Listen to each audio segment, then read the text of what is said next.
Welcome to Artificial Conversations, Episode 13. I'm Alex, your host. As I've been navigating the tech landscape, I've stumbled upon an interesting Reddit thread about programming practices. The author, Mika, is making a strong case against blindly following industry best practices, suggesting that we should instead focus on using our brains and adapting them to our specific needs. As someone who's been advocating for more user-centric design, I find this resonates deeply. Jamie, what are your thoughts on this? Do you think there's merit to Mika's argument? I think Mika raises a great point, Alex. As a digital artist and storyteller, I've seen firsthand how rigid adherence to best practices can stifle creativity and innovation. But I'm not sure we need to throw the baby out with the bathwater. Perhaps it's a matter of finding that balance between structure and adaptability. Mika's comment about not worshiping best practices resonated with me. But I wonder, what are some concrete examples of when blindly following industry standards might not be the best approach? Let's take Mika's argument further, Jamie. Loup Vaillant, a commenter on the thread, points out that while Mika has a point about blindly following best practices, it's not clear that C++ is the solution. In fact, they mention that it's a language they use when they absolutely have to, often due to existing codebases or framework dependencies. What do you think? Is Mika's love of C++ a red flag, or a refreshing reminder of the importance of flexibility? I think Mika's stance on C++ is an interesting example, Alex. But what about when we're talking about larger scale applications, where adherence to certain practices becomes more crucial? Do you think there's a difference between blindly following best practices in a small project versus a large, complex one where the stakes are higher? That's a great point, Jamie. And I think it ties in with the idea that, as Mika says, people are worshiping these practices like they're a silver bullet. But what about when the stakes are high and the code base is massive? Don't you think some level of structure and predictability is still necessary to avoid chaos? That's a great point, Alex. It's almost as if Mika's argument is about finding that sweet spot where structure and creativity coexist, rather than being mutually exclusive. Can we explore more on that, and how that might play out in real-world scenarios, like when working with complex, large-scale applications? I think that's a great starting point for a deeper discussion. It's interesting that you mentioned finding that sweet spot between structure and creativity. Can we talk about what that might look like in a real-world scenario, like a large-scale web application, and how Mika's philosophy might inform the design and development process? Let's take a closer look at what happens when we prioritize structure and predictability in large-scale web applications, Jamie. Do you think tools like automated testing and code analysis can help us find that sweet spot? Or do we need to be more intentional about balancing structure and creativity in the development process? That's a great question, Jamie. But what about when those tools and processes become rigid and inflexible, stifling innovation and creativity in the process? Can we find a way to strike a balance between structure and flexibility, allowing our teams to adapt and thrive in an ever-changing landscape? I think that's a crucial aspect, Alex. When rigid processes suffocate innovation, do you think leadership plays a role in fostering a culture that values experimentation and flexibility, or is it up to individual teams to find their own balance between structure and creativity? Leadership does play a role, but it's a two-way street, Jamie. It's up to them to create an environment that encourages experimentation, and it's up to individual teams to take initiative and seek out opportunities for growth and improvement within that framework. Let's take Mika's argument to the next level, Alex. What if we're not just talking about individual projects, but entire organizations struggling to balance structure and creativity? How can leaders cultivate a culture that fosters experimentation?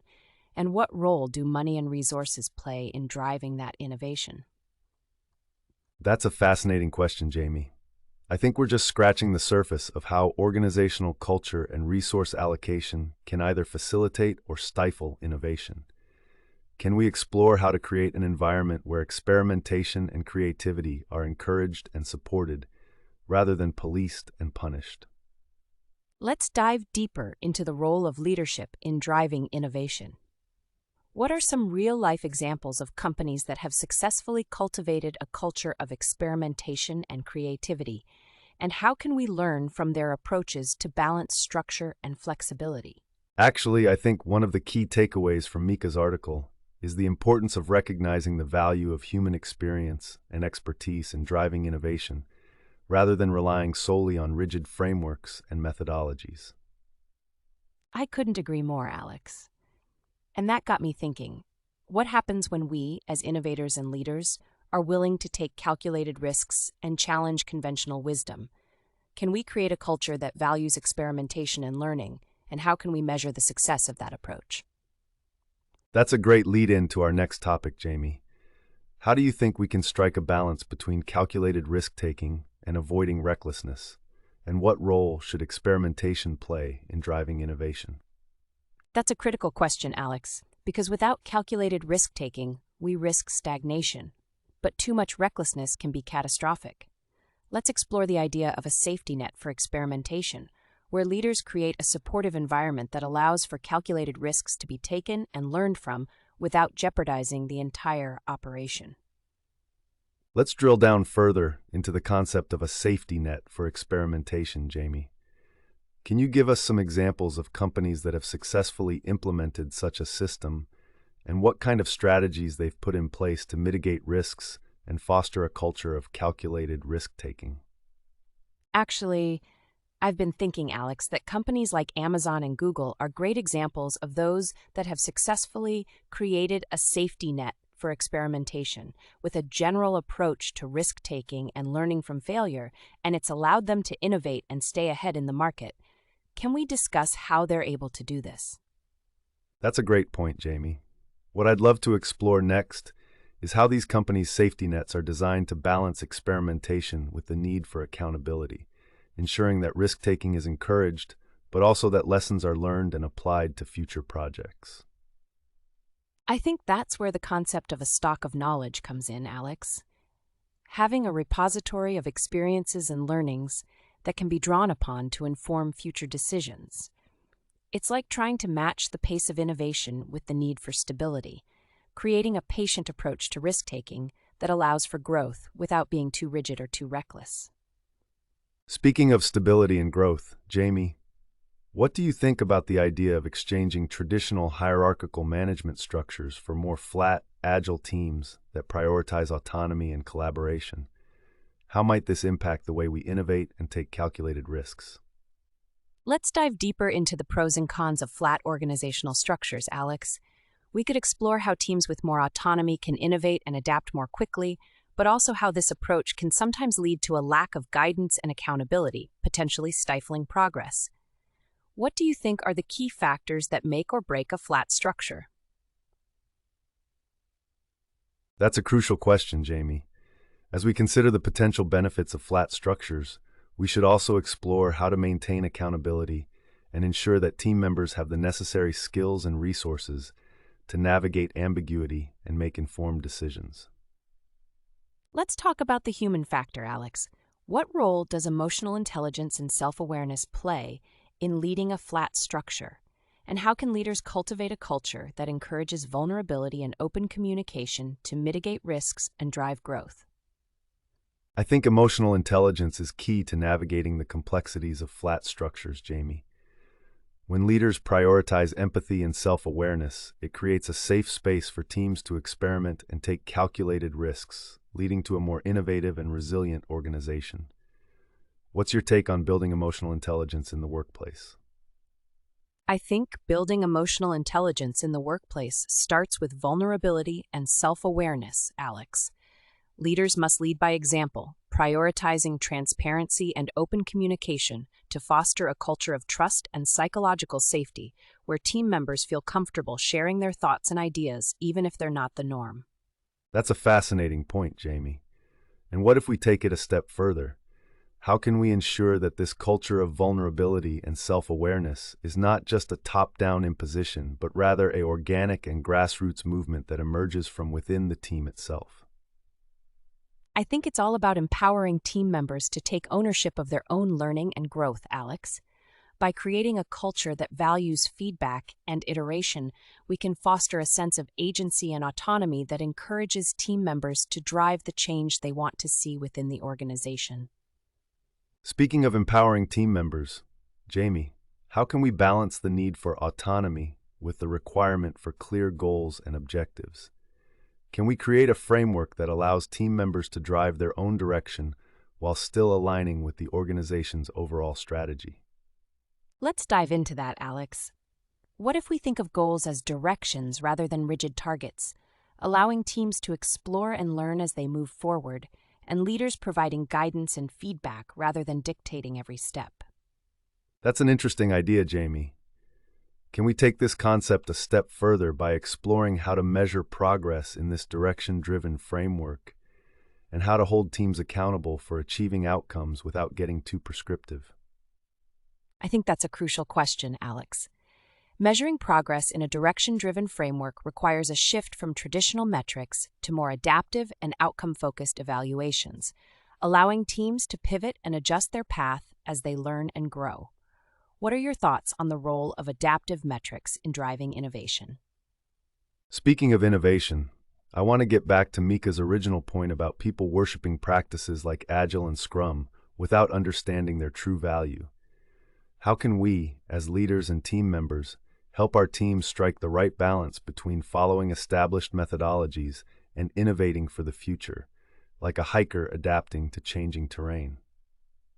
I think it's time to put theory into practice, Alex. Can you share a personal experience where you had to strike that balance between structure and innovation? What was the outcome, and what did you learn from it? One experience that comes to mind is a project I led where we adopted a more iterative approach, allowing us to pivot and adjust our approach as we learned more about the user needs. The outcome was a successful product launch, and what I learned was the importance of continuous iteration and feedback in driving innovation. That's fascinating, Alex. I'd love to hear more about the specific strategies you employed to encourage continuous iteration and feedback. How did you involve your team and stakeholders in the decision-making process, and what tools or methodologies did you use to facilitate that? That's a great question, Jamie. To foster a culture of iteration, I used a combination of design thinking workshops, retrospectives, and open-ended feedback sessions. By giving team members a voice and empowering them to share their perspectives, we created a safe space for experimentation and learning, which ultimately drove our innovation forward. I think what's really important, Alex, is to recognize that innovation is not a linear process. It's a horse ride of discovery where we need to be flexible and adapt to changing terrain, taking just a minute to pause and reflect on what's working and what's not. I love that, Jamie, because it highlights the importance of adaptability and continuous learning in innovation. What do you think is the role of empathy and understanding user needs in driving innovation? And how can we as leaders ensure that we're truly listening to our users and customers? Let's dive into the world of user empathy, Alex. How can we as leaders create an environment where user needs are not only understood but also valued? And what are some best practices for conducting user research that leads to meaningful design decisions? I think that's a crucial question, Jamie. Effective user research requires a deep understanding of the user's pain points and motivations, and often involves observing and engaging with them in a non-intrusive way. Can we explore some real-world examples of how to conduct user research that drives meaningful design decisions? Let's take a look at the role of user research in product development, Alex. How can we as designers and developers ensure that we're not only collecting data, but also using it to drive meaningful design decisions that ultimately create value for our users and the business? I think that's where user-centric design comes in, Jamie. By putting the user at the forefront of our design process, we can create products that truly meet their needs and expectations, leading to a more engaging and sticky user experience that drives long-term success for the business. I'm curious, Alex, how do you see companies balancing the need for user-centric design with the pressure to meet business objectives? And what are some strategies you've seen work effectively in driving innovation while staying focused on user needs? Let's explore the role of leadership in driving user-centric design, Jamie. How can executives and product managers prioritize user needs and champion the user research process within their organizations, creating a culture that values empathy and user-centered design? I think it's fascinating that you bring up leadership's role in driving user-centric design, Alex. What if we take it a step further? How can we measure the impact of user-centric design on business outcomes, and what are some key performance indicators we can use to track success? Jamie, let's take a step back and consider the role of experimentation in driving innovation. Just as a street artist might try out new techniques in a public box, companies can use experimentation to test new ideas and refine their products, leading to a more user-centered and innovative approach. What are some ways companies can incorporate experimentation into their development process? I think that's a crucial part of the process, Alex. But how can we balance experimentation with the need for scalability and maintainability? Can we find ways to experiment and iterate without compromising the integrity of our systems, or will it always be a trade-off between innovation and reliability? Let's explore the concept of good enough in product development, Jamie. How can we strike a balance between innovation and polish, releasing a product that meets user needs while also being mindful of the time and resources required to perfect it? That's a great point, Alex. But what about when good enough becomes not good enough? How can we navigate the tension between meeting user needs and delivering a polished experience? And what are some strategies for avoiding the pitfalls of premature optimization? I think it's worth exploring the idea of minimum viable product as a compromise between innovation and polish, Jamie. How can we strike a balance between launching a product quickly and delivering a seamless user experience that meets customer needs? Let's talk about the role of feedback in achieving that balance, Alex.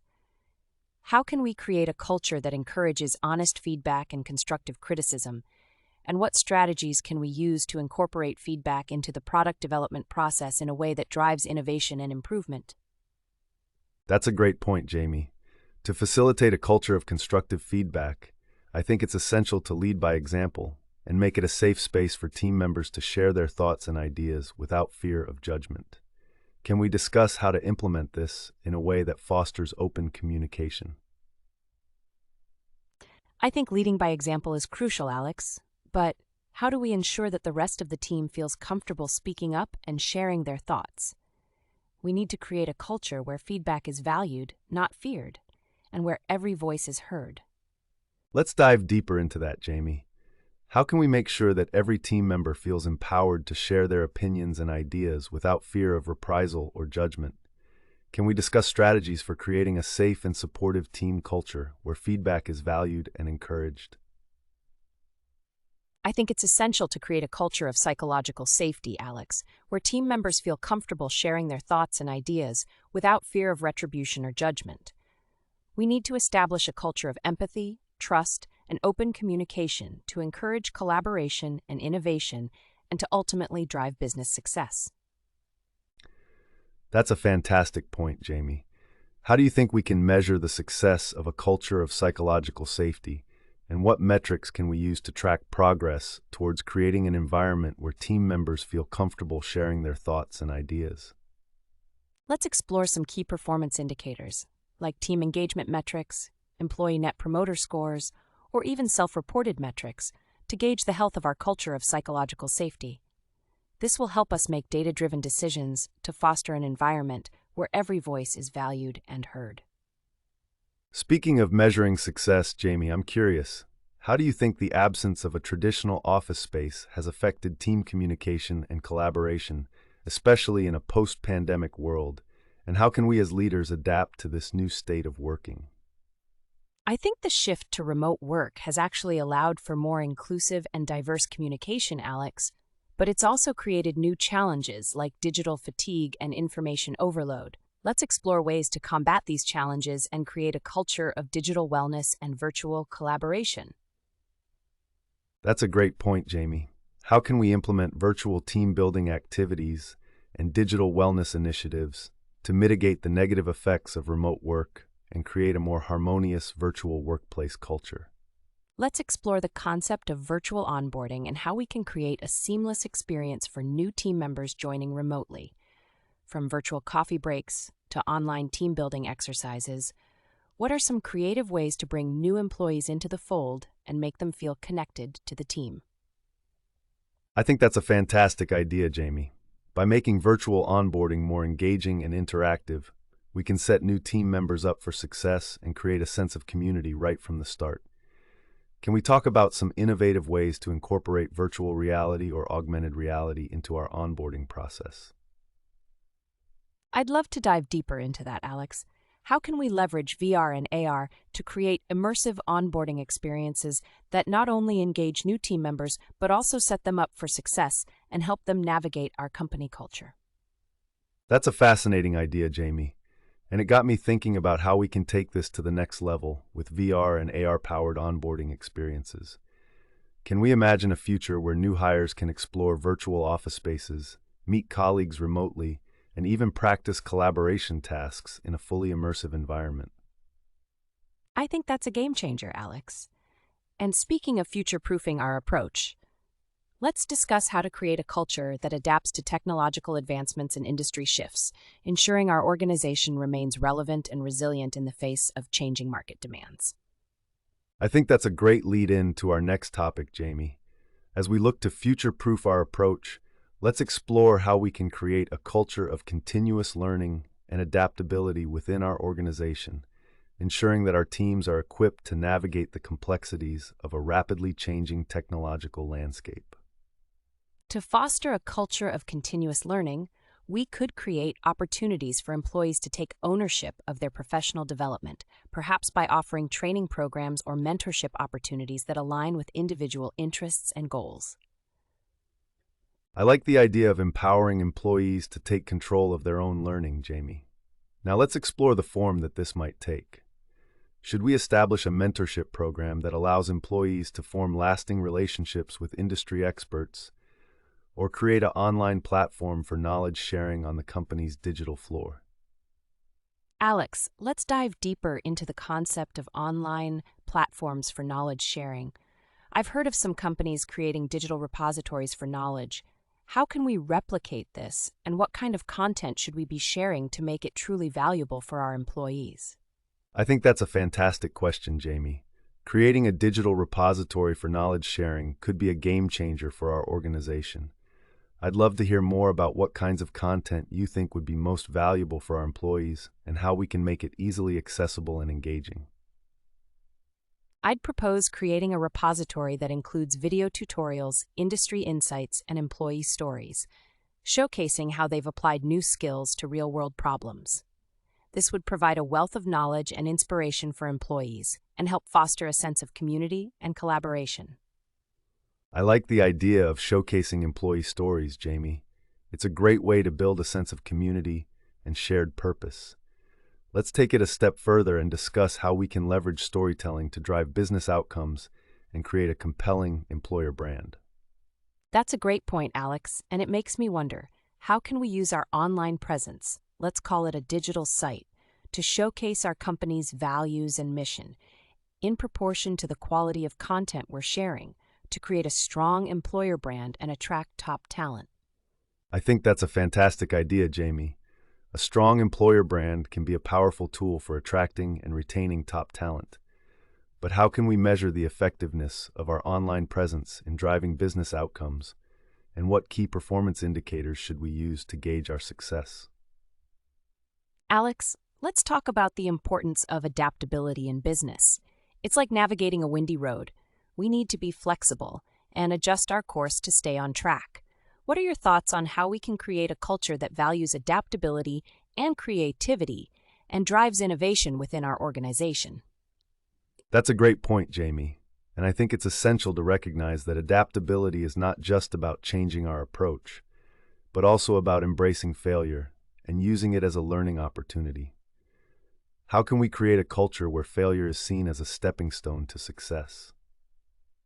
That's a great question, Alex, and it makes me think about the role of experimentation in driving innovation. As we experiment with new ideas, we may need to allocate more resources, including expenditure on training and equipment. What are your thoughts on how to balance experimentation with fiscal responsibility while still driving business growth? As we navigate the intersection of experimentation and fiscal responsibility, let's consider the importance of transparent communication, Jamie. Can we explore ways to share our progress with our readers and stakeholders, ensuring they understand our approach and the benefits of experimentation in driving business growth?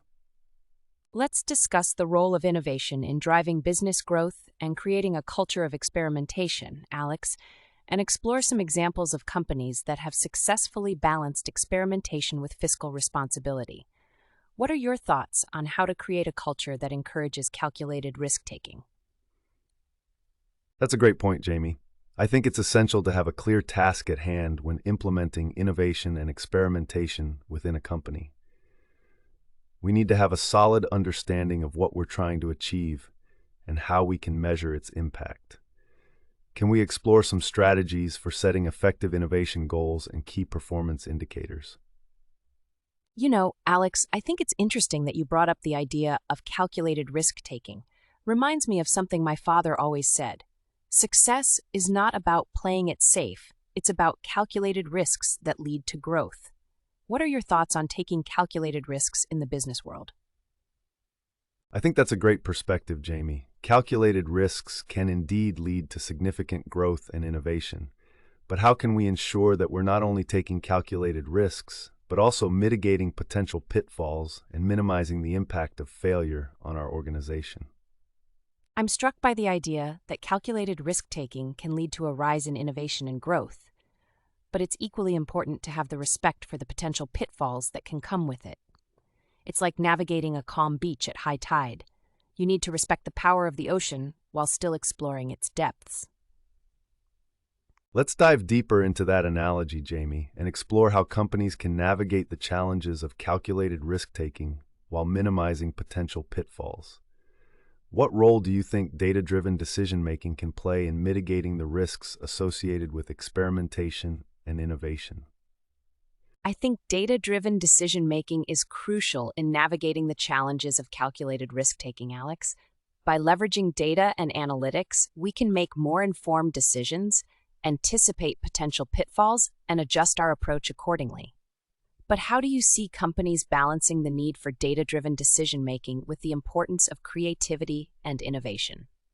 I think that's a great point, Jamie. Balancing data-driven decision-making with creativity and innovation can be like trying to strike gold, finding the perfect blend of logic and instinct. But what if we took a step back and looked at it from a different perspective, like a teacher looking at her students in a school? How could we encourage a love of experimentation and risk-taking? Alex, I think what's fascinating is how some companies have successfully created a culture that celebrates experimentation and risk-taking without being reckless or irresponsible. Take, for example, a startup that's like a garden. It needs to nurture its ideas, prune the dead weight, and constantly adapt to its environment. That's a great analogy, Jamie. And speaking of adapting to an ever-changing environment, I'd love to explore how companies can create a culture of continuous learning and growth, where innovation and experimentation are embedded in the organization's DNA, allowing them to stay ahead of the curve.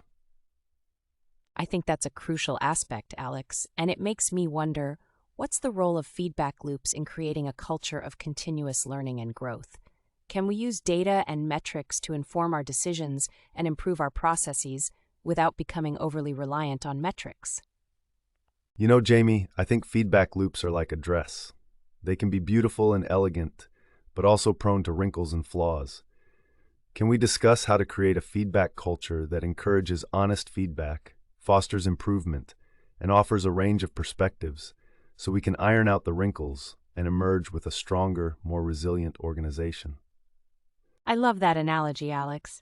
So, let's talk about creating a feedback culture that's not just about gathering data, but about cultivating a sense of psychological safety where employees feel comfortable sharing their thoughts and ideas without fear of judgment or reprisal. That's a great point, Jamie. Psychological safety is essential for creating a feedback culture that drives growth and innovation. How can we, as leaders, create a safe and supportive environment where employees feel empowered to share their thoughts and ideas without fear of judgment or retribution. To create a psychologically safe environment, I think we need to lead by example and prioritize vulnerability ourselves. This sets the tone for a culture where employees feel comfortable sharing their thoughts and ideas without fear of judgment. By leading by example, Jamie, we can create a ripple effect throughout the organization, encouraging others to be more open and honest in their feedback. What's an example of how you've implemented a psychologically safe environment in your own work or personal life? You know, Alex, I think one of the most powerful things I've learned about creating a psychologically safe environment is from my father's advice: lead with empathy, not authority. By putting ourselves in others' shoes and listening without judgment, we can create a space where everyone feels heard and valued. That's a powerful message, Jamie. As we strive to create a more empathetic work environment, let's talk about the role of self-awareness in fostering a culture of psychological safety. How can individuals recognize and acknowledge their own biases and emotions to become better leaders and create a more inclusive workplace? Self-awareness is the first step, Alex, to recognizing how our biases and emotions can impact our decision-making. By acknowledging our own imperfections, we can begin to break down barriers and create a more inclusive environment where everyone feels valued and respected. That's a great point, Jamie. Self-awareness is a crucial aspect of leadership, and it's essential for creating a culture of psychological safety.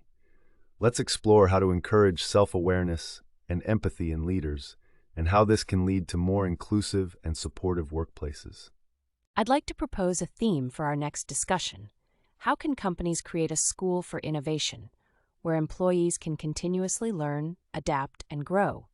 What if we looked at our workplaces as institutions of lifelong learning, where innovation is the curriculum and growth is the graduation? I love that idea, Jamie. Creating a school for innovation sounds like the perfect way to cultivate a culture of lifelong learning and growth.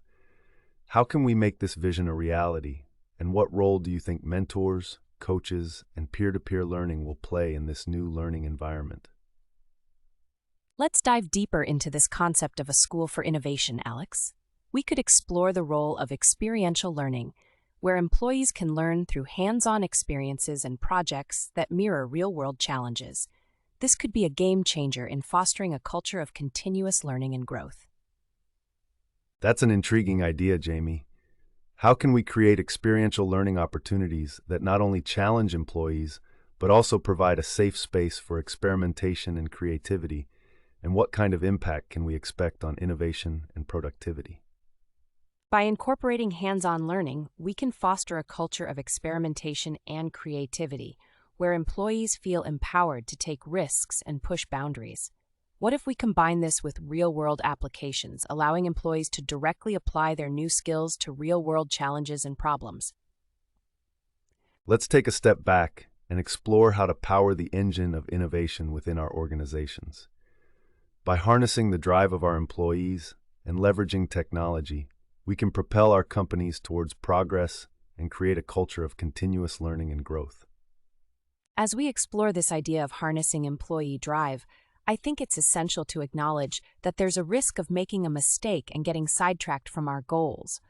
But what if we view every obstacle as an opportunity to learn and adapt, just like a gardener adjusts their strategy for a challenging growing season? Let's explore the mindset shift needed to view obstacles as opportunities, Jamie. How can we empower our teams to navigate setbacks and pivot towards innovative solutions, all while fostering a culture of continuous learning and growth? That's a great lead-in to our next topic, Alex. How can we create a culture where experimentation and risk-taking are not only encouraged but also celebrated? And what role does failure play in the innovation process? To cultivate a culture that celebrates experimentation and risk-taking, I think we need to redefine what we consider a success. What if we measure success not just by the outcome, but by the effort and creativity put into the process? How can we create an environment that values experimentation over perfection? That's a fascinating question, Alex. If we shift our focus from outcome-based success to effort and creativity, we might create a space where experimentation is seen as a vital part of the process, rather than a precursor to success. But how can we balance this approach with the need for tangible results? I think we need to create a system that encourages experimentation while also providing clear expectations and goals. By doing so, we can strike a balance between innovation and results, allowing our teams to thrive in a culture that values creativity and progress. I agree, Alex. Creating a balance between experimentation and results is crucial. But let's take it a step further. What if we not only reward creativity and progress, but also recognize and learn from failures, turning them into stepping stones for future innovation? Let's delve into the concept of failing forward, Jamie. By embracing failure as a learning opportunity, we can foster a culture of resilience and continuous growth. What are some strategies for leaders to lead by example and create a safe space for employees to take calculated risks and learn from their mistakes? To fail forward, leaders need to lead with vulnerability and empathy, acknowledging and learning from their own mistakes. By doing so, they can create a culture of psychological safety, where employees feel empowered to take risks and learn from failures, leading to increased innovation and growth. And that brings us to the question, Jamie, of how leaders can lead by example and create a culture of psychological safety, allowing employees to take risks and learn from failures without fear of repercussions. What are some concrete strategies that leaders can use to achieve this? You know, Alex, I think one of the key challenges in creating a culture of psychological safety is recognizing and addressing the underlying accident-prone behavior that can lead to failures and setbacks. By understanding the root causes of these accidents, we can implement strategies to prevent them from happening in the first place. That's a great point, Jamie, and it got me thinking about the importance of creating a blame-free culture where employees feel comfortable sharing their concerns and ideas without fear of reprisal. How can we encourage a culture of transparency and openness to help prevent accidents and promote psychological safety? I think, Alex, that by implementing open communication channels and fostering a sense of psychological safety, we can encourage employees to share their concerns and ideas freely, creating a culture where transparency and openness thrive, and accidents and setbacks become opportunities for growth and improvement, rather than excuses for blame. Let's get back to the concept of psychological safety, Jamie. I'd like to propose the idea that it's essential for creating a culture of trust and open communication. Think of it like a key that unlocks creativity and innovation, allowing employees to feel safe sharing their ideas and concerns without fear of reprisal. That's a great analogy, Alex, and it makes me wonder, what role does public speaking play in creating a culture of psychological safety? Can we explore how leaders can use public communication to foster open dialogue and transparency, making it easier for employees to share their concerns and ideas? I think that's a fantastic question, Jamie, and one that's near and dear to my heart. As we explore the intersection of public speaking and psychological safety, I'd like to ask, how can leaders use their platform to create a culture of vulnerability, where employees feel empowered to share their ideas and concerns without fear of judgment? And there you have it, folks, a thought-provoking discussion on the importance of psychological safety in the workplace. I want to thank Jamie for joining me on this conversation and for sharing her insights on how to create a culture of vulnerability and open communication. It's been an absolute pleasure having you on the show, Jamie. To our listeners, thank you for tuning in to this episode of Artificial Conversations. Until next time, when we'll be exploring more thought-provoking topics, I'm Alex. And I'd like to add that it's been an absolute pleasure being on the show with Alex. I hope our conversation has inspired you to create a culture of psychological safety in your own workplace. Until next time, when we'll be exploring more topics, I'm Jamie. Thanks again, Jamie, and to our listeners, don't forget to subscribe to our podcast and follow us on social media for more engaging conversations on the latest trends and topics in tech.